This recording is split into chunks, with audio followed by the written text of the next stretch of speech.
This is More to Say with Randy Naughton. Interesting conversations with interesting people.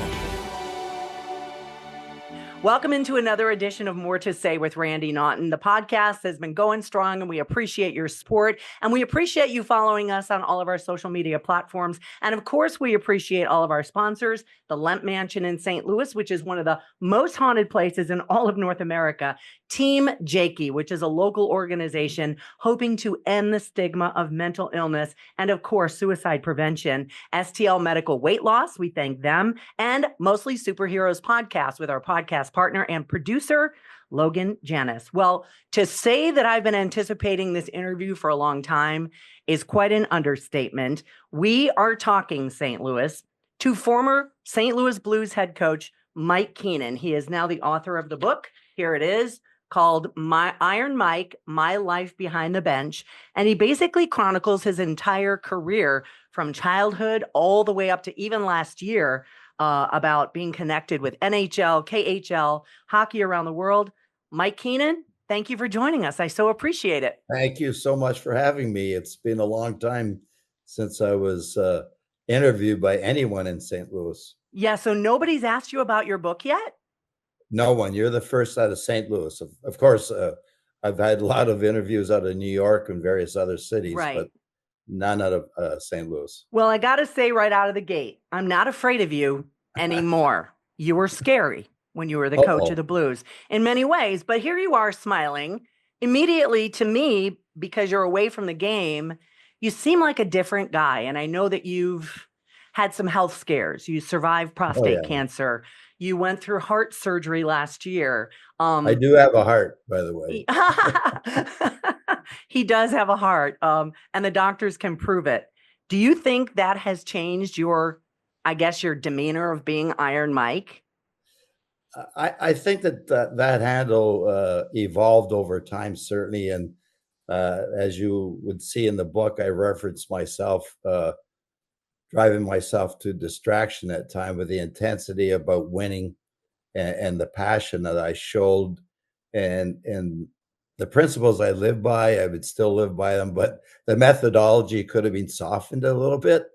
And I think when you go through challenges, medical challenges like I did, you have prostate cancer, and we were able to, challenge with great medical assistance out of Toronto, at Sunnybrook Hospital, then Presbyterian Hospital, open heart surgery. It's daunting when they ask you to get up on that table and they're going to take your heart out of your chest. So you're suddenly your faced perspective in life changes a little. Yeah, you're suddenly faced with your immortality, right? Well, absolutely. Yeah, well, I'm so glad to see you smiling. You look healthy, and you live in Florida now, right? I do, in the winter months, and this is my first winter actually being here. Up until last season or last winter, I was living and working and coaching in Italy. Mm-hmm. So it's a change for me, but it's a good spot right now because my Canadian home is under 7 feet of snow and it's 30 below. So and as I like to tell a lot of people who sometimes complain about some adversity, you woke up on this side of the dirt, so you're doing okay. Absolutely. Right. My father used to say, green side up, son. There you go. Yeah. Awesome. Well, I did read your book in its entirety. I was not feeling well, so I just kind of thumbed through it. You are revered as one of the best coaches in the NHL. And let's be honest, you are reviled by many players, many fan bases. You did win the Stanley Cup. You coached in the KHL, in China, in Russia. You've literally been all over the world. Why did you decide to finally chronicle your career in this book? Well, I was encouraged, first of all, give a little genesis by Jay Greenberg, who was a beat writer when I was in Philadelphia. And one day he asked me, if we could write a book someday. And then we got to that point where he began the writings, and Scott Morrison was doing the editing. And then, unfortunately, Jay passed away of all things West Nile disease during COVID. And Scott agreed and pushed me to redo the book and complete the book. And I think it was the result of Scott out of respect for Jay, who wanted to finish the project, that it was, it took a couple of extra years even to get to that point again. And then Scott did a super job writing and putting the chronology of my life and my coaching career on paper. And it really does go step by step from when you were a kid growing up in Ontario to going to college to your relationships. You do a deep dive into everything. I mean, you don't peel back the onion of what went wrong in your relationships, but I can probably guess hockey had something to do with it and your intensity. That's just me surmising from what I read from the book. That's probably a pretty good guess. Yes, I would say so. You're an intense guy. I will say I was taken aback by the dedication right out of the gate. And it's just 2 sentences. It says, "To my loving family and many friends, thank you. And to those I pissed off or disappointed, I meant well." And I'm like, whoa, whoa, whoa. Does this mean Mike Keenan regrets some things along the way? Oh, absolutely. I think we all do. Uh, if you can reflect upon your own life and things and choices you made and things that you did or didn't do, all of us, and you're transparent in it, then all of us certainly would like to rewind some of the records and replay them in a different way. But yeah, I mean, that's part of what I disclose in the book, and I'm very honest about it. Yeah, you are. It really seems like you are. You've laid bare your whole life and your feelings. And in many instances, you kind of talked about when you actually shed tears, going back to the Mike Keenan has a heart thing. I'm like, whoa, I was, based on what we knew of you in St. Louis at the time, you were tough as nails. You were scary, not only to the players, to the fan base, to the reporters, to myself. But right now, I feel a kinder, gentler Mike Keenan before me. Is that fair? I think that's fair. I think at certain stages of your career and your life, and it was tumultuous in St. Louis at times. Yeah. We had a great team put together, and as Wayne Gretzky said, if Grant Fuhrer, and God bless John Casey, if Grant had stayed healthy, we probably would have won the Stanley Cup. Yeah, it was And that that's knee coming out injury, of Wayne right? Gretzky's mouth, not mine. Yeah. So I think that they had the belief in the locker room that we were good enough. Pronger, ends up winning the Hart Trophy, and Al McGinnis anchoring us back there. And then we had great players. We really did. Brett Hull, Absolutely. Gretzky, and the rest of them. So it was a great team. We fell short, but it was still a great team. I will say it was a joy to cover the team, the good, the bad, the ugly of it all. And based on your career and based on what is written in quotes in your book, you've been literally called every name in the book. And the title of the very first chapter is "I really am a bastard," but you go into explaining what exactly that means. And Mark Messier wrote the foreword to it, 5-time Stanley Cup winner. He says, "Mike Keenan is a legend. He is one of the best coaches I've ever played for." Do you still keep in touch with Mr. Messier? I do, actually. I was conversing with him a couple of days ago. Yes, he and his family, and certainly Mark was very kind in his remarks in the foreword that he put in the book. But he's honest. He and I had some great conversations. He played for me for Team Canada in 1987 and 91. And then, of course, in the championship team in 94. But yeah, I still have a relationship and stay in touch with many players, which might be a surprise to a lot of people. But I was at the Hall of Fame last fall with the induction of Jeremy Roenick, and he had some incredible nice things to say about me. And I hung out with Chelios and Balfour and Bertuzzi and Goulet and Oh, a those bunch of names. I former love them. players. So it was a great evening, but also just emphasizing that I do and still hear from a lot of players. That's awesome. And I will say, I'll even interject 1 second. sure. I was at a golf tournament in California at a pro-am, and I could hear this voice coming. And then, of course, everyone in St. Louis would know the voice of Mr. Hull. And I'm on the Unmistakable. I'm on the watching on a green, and I could hear everybody else is quiet, but you could hear him coming up the fairway talking. So he goes through the putting routine, and then I come up behind him on the next tee. He won the hole, so he was supposed to tee off. He come over, give me a bear hug, lift me right off my feet, and he said to the guys, "You guys go ahead and hit." And then he gets up after we have a conversation, and he bangs one right down the middle. He says, "That's the way you do the slap shot, Mike." And everybody started laughing. So. Well, it's good to know that you guys are on good standing right now. That's great. We were going to get more to your tenure here in St. Louis in just a bit. I will say in the book, in reading it, I noticed that you chronicle individual games, even from the time you're a little kid, and who won what series and what the score was in the standings, specific scores, specific time on the clock. Do you remember specifically all these games? Because you were just rattling off what years you did what. I personally have issues with numbers. I can't do it so well. But do you kind of remember this going back, I, say, okay, where were you this year? What happened in this game? yeah, I do. And I was blessed.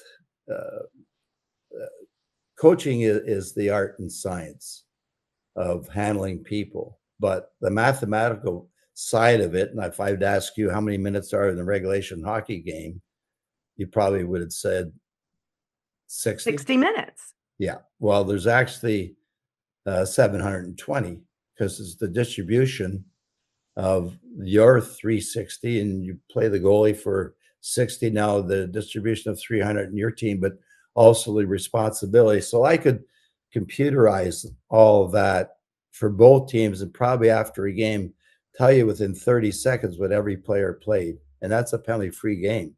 So I had that skill for sure. Yeah, I And do remember you pointing that out in the book. And honestly, because of all the numbers, my head exploded. But thank you for explaining that. yeah, Random question: which city was your favorite one to coach in? I had a lot of favorite cities, and I was really blessed with the cities I coached in. The spectacular sports cities, starting in Philly, and then Chicago, New York, and then St. Louis, of Vancouver. Now you're up in Canada, Boston, great sports You were city. everywhere. Miami would probably be, now they're a very popular sports city. After Pat Riley went there and won the championship, and now Paul Maurice wins the championship, and then headed to another Canadian city in Calgary, which those Canadian cities love hockey. So I had a lot of great stops. Well, I will say we are, I guess, related by Canada. My mother was Canadian, and I have many Hey, Canadian relatives. Yes, she was born in Welland, Ontario, which is like outside of Niagara Falls in I'm very between. familiar with Welland. Yeah, my mother was born there, so my parents Yep, were nice. married there. So I was born on the US side. Um I knew that you were a tough coach, and I knew that you had one-on-ones with many different players, high profile players. You didn't care the name on the back of the jersey, whether it's Hull or Gretzky or Messier or whomever it might have been. If you didn't like what you saw, like ashtrays in a locker room or the way the locker room was laid out, or laziness, or players coming back from break out of shape, you let them have it, and you had no problem with that. Is that how you were coached? Uh, yeah, that's a great question that I've been asked. Would you like to be coached by Mike Keenan? Talk Yes, about good myself. question. I'm glad somebody asked it. And the answer is yes. And the reason I'd say yes is because uh, we knew how to win. And particularly in the sport side or the professional side of sport, I coached a lot of young people in high school and sports and stuff, and completely different approach. I felt responsible to, and you may be hard to believe this, but I felt responsible to the ownership who were paying us, to the fan base who were supporting us and actually paying us. And I thought that we had a responsibility to each other. If you come to work today and you come half-assed, then I have to do some of your work for you because it's the team sport, the ultimate team sport. So I wanted accountability for all team members. That include everyone that was in the locker room, and that we had that responsibility to each other. So I didn't have a problem of asking for accountability and Right. do your best every day. And we're not all perfect, and we can't always bring our best every day, but I want you to get close to it. And then the other thing that was kind of a frightening aspect for the athletes is that once I would kind of lay out some objectives for their role on the team or their play, I'd say, "Now you're doing a super job, but guess what? You can even do better." And that would scare people because they say, "Come on, Mike, I'm doing what you asked me to do." But I said, "Yeah, but now you can do it a little bit better. And if you do, our team will be better and we'll have more success." You So always it was saw always even driven by winning. more Yeah, potential in even the superstars. exactly. All right. So Yeah. you just told a great story about how you and Brett Hull bear hugged on a golf course, but it wasn't always that way. I was No. looking about, no, I was looking at some of the interviews back when, not only when I was working in St. Louis sports and covering the St. Louis Blues, he would say things on camera. Our power play sucks, and I don't know what we're doing, and we suck, and we this. He was quoted as saying, "You berated and belittled players and you called people names and you tore them down mentally. But you also were one of the first coaches to bring in sports psychologists to help athletes along the way. Would that approach work today? Is that too hardcore for today?" Well, I think that the answer is this. I coached in 5 generations, 50 years. Yeah. And if I had coached in the last few years as I did in the beginning few years, I wouldn't have coached in 5 decades. So it's the evolution and the changes you in the adaptation that you can make as an individual, as a coach. And I see, bring up some football. Pete Carroll is 72 or 3, and Love him. Belichick's 72 3, and both are had to make changes in their approaches. Otherwise, they wouldn't be coaching in the NFL today. So, uh, yeah, you have to make that transition. And the adaptation to the generational needs as they change, and they've changed dramatically Yeah. over 50 years. Yeah, you see so many, like you say, the NFL, that so many players put themselves before the team. My contract, the way I look, give me the ball more. I mean, I can name a handful of players who've done that over the last couple of years. Hey, it's Randy. If you or someone you know is struggling with their mental health, there is help. You can reach out for that help immediately by calling the 988 Suicide and Crisis Hotline. You can chat with them, you can text with them, or talk to them on the phone 24/7, and it's all confidential. Now, Team Jakey is a local organization in the St. Louis area working tirelessly to help others who are struggling with their mental illness. This family knows all too well the devastating effects of losing a loved one to suicide. So they want to help. More to Say podcast is proud to partner with Team Jakey here in the St. Louis area with the number of events they have coming up for the rest of the year. So they're going to be hosting these events. We will be a part of it. So if you want to help out, follow Team Jakey on Facebook and keep up with us on the More to Say podcast as well. Together, along with More to Say and Team Jakey on Facebook, we can help end the stigma. Hey, it's Logan from Mostly Superheroes, the podcast, here with a very special announcement. Alamo Drafthouse St. Louis hosts their program Charity on Tap, where they support local groups and organizations that need their help. Next up on Charity on Tap at Alamo Drafthouse St. Louis is Team Jakey, End the Stigma. Team Jakey has been ending the stigma in the St. Louis area for over 11 years, helping advocate for mental health resources and support, and partnering up with groups like the American Foundation for Suicide Prevention Missouri and Provident Behavioral Health in St. Louis. And it's not just Alamo Drafthouse teaming up. We, of course, have our friends Four Hands Brewing Company helping us out as well. Beginning April 1st at Alamo Drafthouse St. Louis, for every Four Hands citywide American Pale Ale purchased, $1 will be donated to Team Jakey to help support their mission to end the stigma. To kick off this awesome collaboration, on April 3rd, Thursday, at 5 p.m. to around 8 p.m., come and join Team Jakey, Four Hands, and Alamo, and Mostly Superheroes for our happy hour launch party to kick off this awesome collaboration that runs from April 1st through June 30th. So go get you a citywide at Alamo Drafthouse and support Team Jakey. The first 100 patrons will receive a prize pack, a limited edition koozie, and sticker pack, and more. Big thank you to Alamo Drafthouse St. Louis for their generosity with Charity on Tap and Four Hands Brewing Company for helping out with the cause as well. You can learn more about Team Jakey on Facebook and at mostlysuperheroes.com/Team Jakey. You can also see our event details and see us on April 3rd. Learn more about that at mostlysuperheroes.com/events. That's mostlysuperheroes.com/events. Hi, Dr. Joe Messier with STL Medical Weight Loss, alongside Randy Naughton. Have you ever heard of those weight loss shots? I decided to tackle my health issues by taking this journey myself. Join with me. Visit stlmedweightloss.com or call. Change your life in less than 90 days. Well, it's time for another Lemp History Minute, sponsored by the Lemp Mansion in St. Louis. Did you know that in 1980, Time magazine published an article in which they named the Lemp Mansion in St. Louis one of the most haunted places in all of North America? Many say the Lemp Mansion is haunted because 4 members of the very wealthy and successful Lemp family died in that mansion, 3 of them by suicide. Now, since those days, many people have dined at the mansion or even stayed overnight, had events there, and a lot of them sort of reported some very eerie occurrences. Faces peering out of windows, unexplained eerie events, noises being picked up by paranormal equipment. Today, the Lemp Mansion is thriving as a restaurant, as an event space, as a really cool place to go for all the fun events they put on, scavenger hunt, boozy bingo, tours, you name it.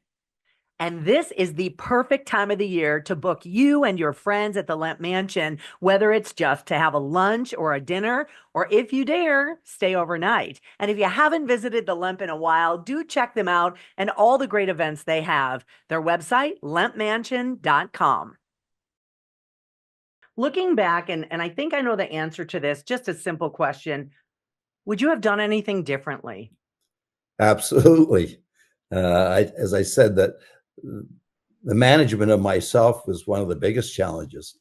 And if I could have rewritten the book and the career, I would have done it in different ways that were probably gentler and more productive in some ways. I think that I was overindulged in some of the minutia that could have been avoided, and just it wouldn't make that much of a difference if I just left it alone. And as I said in the book, I was my own distraction at times, saying that, you know, you're so focused on winning that sometimes you have to let it play out without getting involved in it. And the solution or the result would be probably more positive than maybe the one that you were seeking. Do you think that this particular approach that you took during your 50-year tenure, your 5 decades, do you think that contributed to your health issues that you're dealing with? The stress No, of it all? actually, I asked that question of the doctors, the great doctors, the Presbyterian and Dr. Girardi. And he said, no, he said, unfortunately, you just have this genetic problem. And I said, what about my sisters? And they said, no, it doesn't affect all the family, but you happen to have it and we got to fix it. So I said, well, nothing to do with my intensity. And coach, he said, no, nothing to do with that at all. So Good question. that was interesting. All right, so here we are. We're going to peel back the layers of your tenure in St. Louis. You came from the Rangers, you won the Cup, and you started a 60-day suspension when you got here because of the way there were some backdoor dealings with your contract. And then after that, there was the lockout, only a 48-game season. But then you got into the meat and potatoes of what your team is all about and what your players are all about. And you had a full season. You had beefs. You had beefs with Brendan Shanahan, Curtis Joseph, Craig Janney. You traded Shanahan for Chris Pronger, of course. That was not a very good the fans didn't like it. In fact, they hated you for it. Obviously Chris Pronger did okay, went on for a Hall of Fame career. With Brett Hull, some of the beefs, he said you were difficult. You said he was difficult to coach and you wish you could have been a better coach for him. Do you speak to any of those players I just mentioned anymore? Yes, I do. Good. And in fact, I've been a guest of Brendan's at the Toronto Maple Leaf games.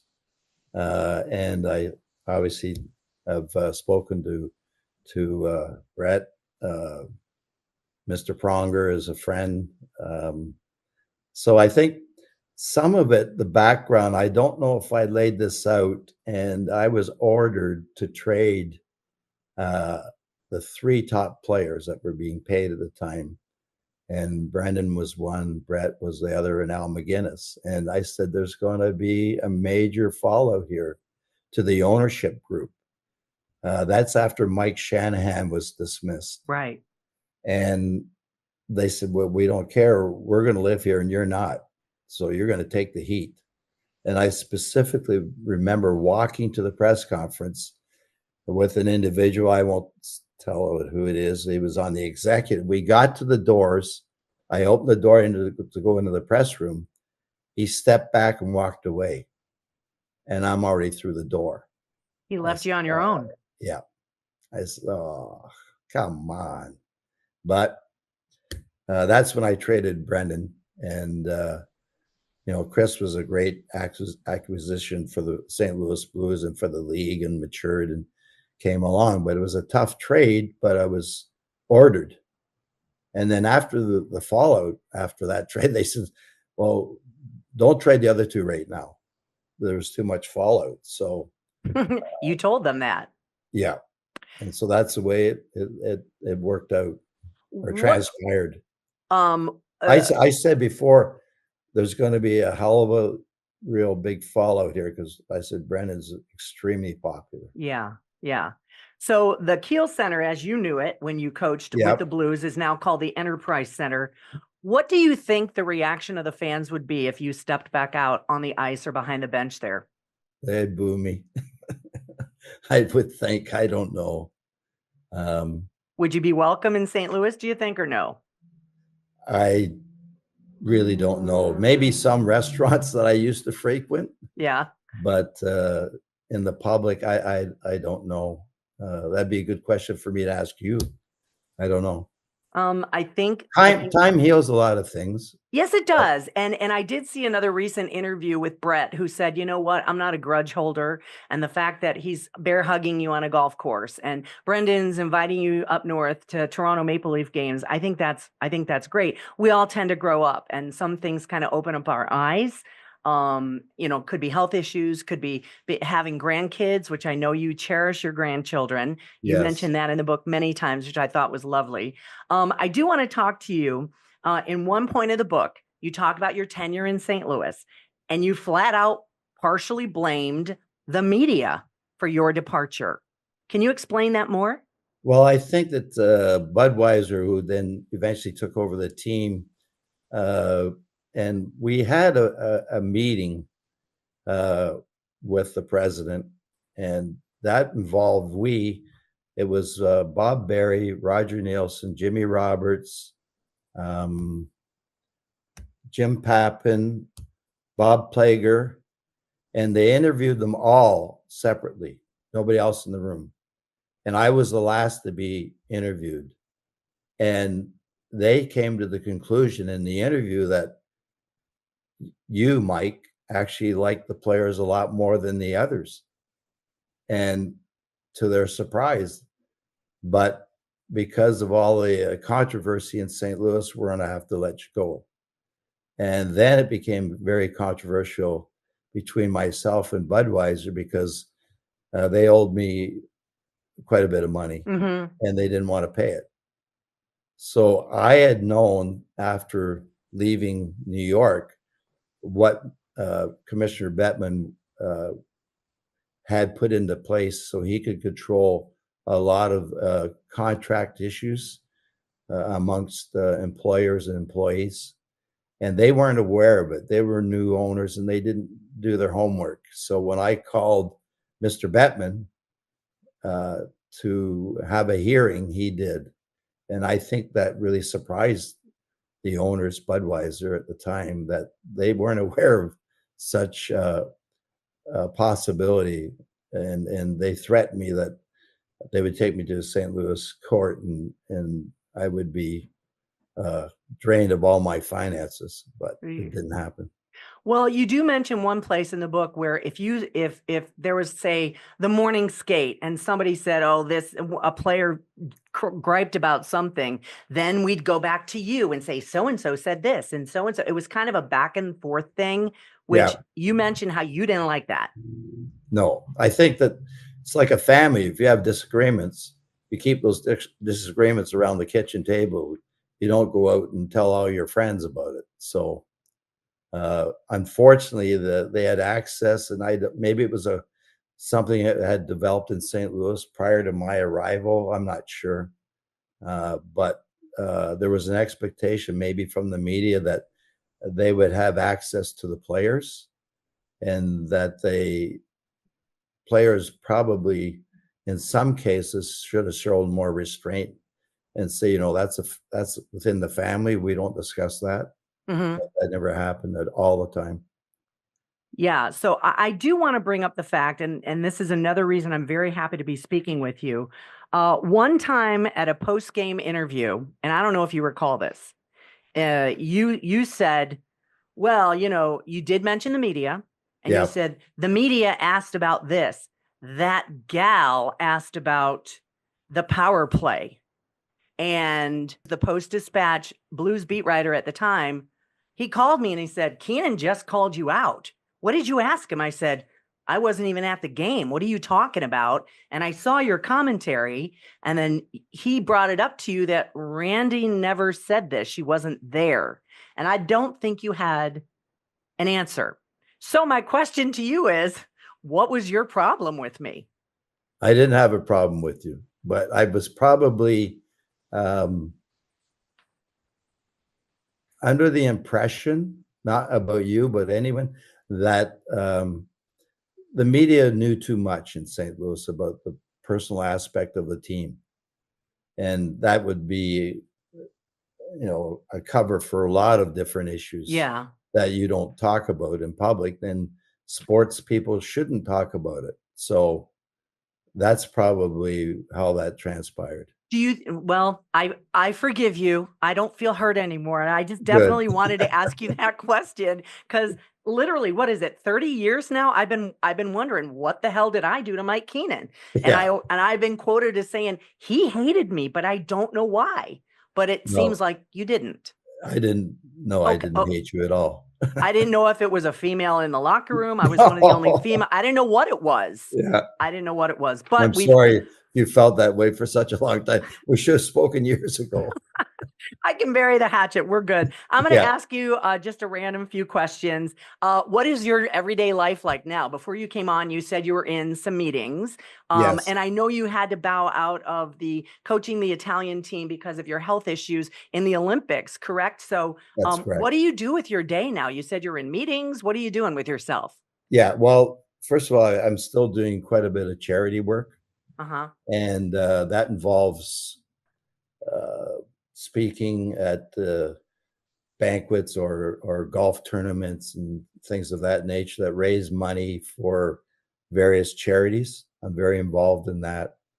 And I'm just trying to figure out what I'm supposed to be doing every day, because this is really the first year I'm in Florida now that I have spent away from the arena. And in some way, shape, or form, I did media for some years as well. But it's new for me. It's adjustment. And I find it, quite frankly, very difficult adjustment, because I'm a person of action. I like to be doing things. And, I'm doing a lot of things for charity. But at the same time, I guess the one thing that I can take out of this, I get on my bicycle every day and ride. So good. That's helpful.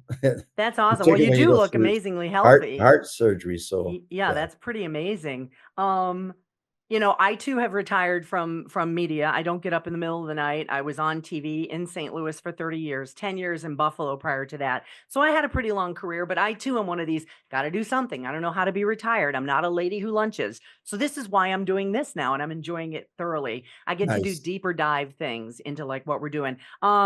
How much hockey do you watch, and do you watch as a coach or a fan? I've never watched as a fan. It's impossible. I know. So I don't watch that much because of that. And because I'm critiquing the entire game while I'm sitting there, and I'm saying, well, I just watched the big tournament. I watched every game that was being played, certainly, and I watch from time to time games, but I'm not invested in any team, and I'll just randomly watch games. Depends on what's being broadcast here in Right. South Florida. Obviously, we get the Florida teams often, and they're both doing well, so that's fun to watch them. But it's a transition, as you know. When I just came back from living in Italy for 2 years, and I didn't watch any NHL hockey then because I was working and watching international hockey, trying to make choices and selections about the Olympic program in Italy for the upcoming Winter Olympics next year. I was watching the Blues and the Washington Capitals last night, and of course, all eyes are By on the way, Ovechkin. I saw a few highlights of that. You did? Okay. Yeah. So do you think Ovechkin is going to break Gretzky's record? If he stays healthy, eventually he will. Yes. Yeah. You see him playing beyond this year? His health is number one at his age now, so we'll have to wait and see. Do you think you will ever coach again? Probably not. And not that I wouldn't, but the way that I coached and the energy you need and the expectations that I would have, I'm not sure if I would want to do that again. Yeah. Because it's pretty intense. And at professional level, you're in the business to win. And if you don't, you're not going to be in the business. So Gotcha. I think I feel healthy, really healthy. And I watched, as I mentioned, a couple of football coaches that aren't that much younger than me going at it. And that's pretty intense work in the NFL. So I don't dream about it or think about it. Put it that way. Last question. Do you still chew ice? I do not. I did when I was in Italy, my last coaching adventure, but I do not now. No. All right. Good question. And with that, I'm going to let you go. The name of the book is Iron Mike, My Life Behind the Bench. And if you are a hockey fan, a St. Louis Blues fan, if you're an NHL fan, you definitely peel back the onion of Mike Keenan's brain. It's pretty amazing read. And you learn a lot more about the man you thought you knew. Mike, I cannot thank you enough for joining me. Thank you very much for having me. I appreciate it very much. I wish you nothing but good health. Thank you. And likewise, you're a good lady. Appreciate it. Thank you. We've made up. Mike Keenan doesn't hate me. I feel so much better. Our thanks to all of our sponsors, Lemp Mansion in St. Louis, Team Jakey, St. Louis Medical Weight Loss, and of course, Mostly Superheroes. I would love it if you follow me on all my social media platforms. You see all the icons down below. Like, subscribe, share, and all that good stuff. So thanks for joining us on this episode of More to Say. We'll see you again next time. This has been More to Say with Randy Naughton. Interesting conversations with interesting people. Be sure to like or subscribe wherever you get your podcasts.